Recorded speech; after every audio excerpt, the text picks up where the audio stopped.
Well, Lord Alan West joins us now from London. He's the former Commander-in-Chief of the East Atlantic region for NATO. Thank you very much for joining us, Lord West. How significant is this move into Poland by these US troops? Well, I think it is significant because it shows that Poland is a part of NATO. It shows that if NATO feels threatened, then it will take steps to defend itself. It is a defensive alliance.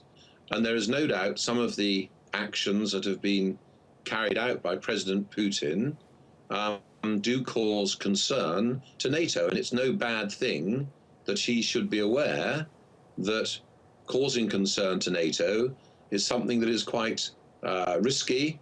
And this actually flags that up as being an issue of risk. From what you're saying, do you think NATO has been too backward at coming forward towards Russia in recent years? I think the European nations of NATO have not spent the money that they should spend on their defense. And someone like President Putin, who understands power, looks at that and thinks, well, they obviously are not that interested in defense. And he's got to get it clear in his own mind. Equally, we have got to understand him, but it is difficult to understand some of the things he's done.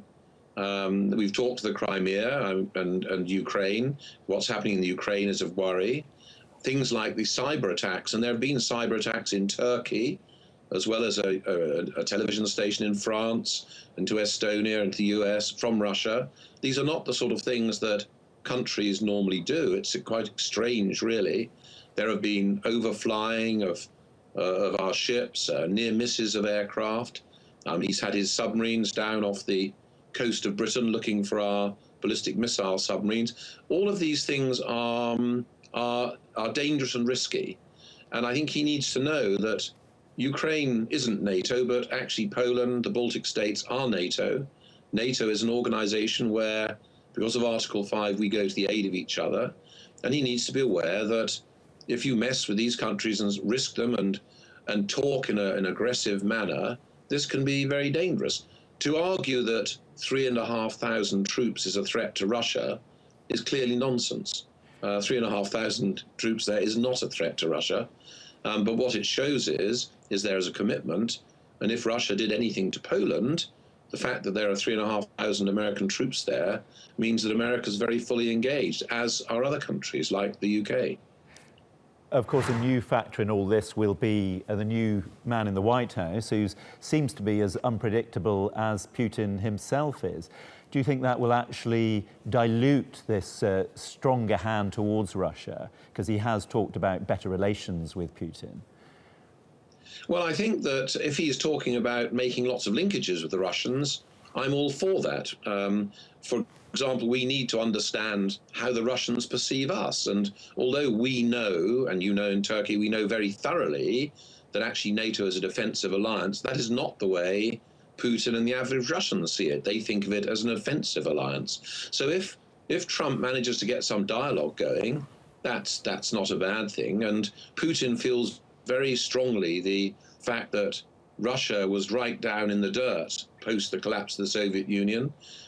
He's a revisionist. He believes in spheres of influence. So I see no harm in Trump talking to him. But let us not delude ourselves. He has done some quite extraordinary things, Putin. And I think we need to be wary of letting him do any more extraordinary things. If by a dialogue that can stop and we can ease tension, then that is great. Because, for example, Putin talks very loosely of the use of nuclear weapons. I find that extremely worrying. I don't believe in the tactical use of nuclear weapons or war fighting with them. And even talk of that, I think, is extremely dangerous. So how might this play out, would you say? What's the best case scenario and the worst case scenario? Well, the best case is that there's a dialogue with the Russians, that we come to some sort of agreement, or they come to some agreement with the Ukrainians, so the fighting in eastern Ukraine and everything stops, that we get some sort of stability in Syria, where the fighting again stops. We need to stop the fighting there, that we're able to focus on Daesh, who are the most loathsome organization that needs to be crushed, And while fighting is going on and these other things are going on, that can't be done. And that's in everyone's interest. It's in all of NATO's interest, including Turkey, if Daesh is crushed. And at the moment, it's quite difficult because of fighting going on more generally. I think we've got to accept the fact that Assad is a fact of life on the ground, and the fact that Russia has sort of understood that, and that sounds as though Trump, to an extent, says, yes, he's a fact of life on the ground, even though Assad has done some loathsome things. You've got to be pragmatic about these things. So I think there is, looking on the bright side, maybe we can stop the fighting, maybe we can beat Daesh militarily, although the seeds of idea and the difficulties of terrorism will still be there, and there'll be more to be done.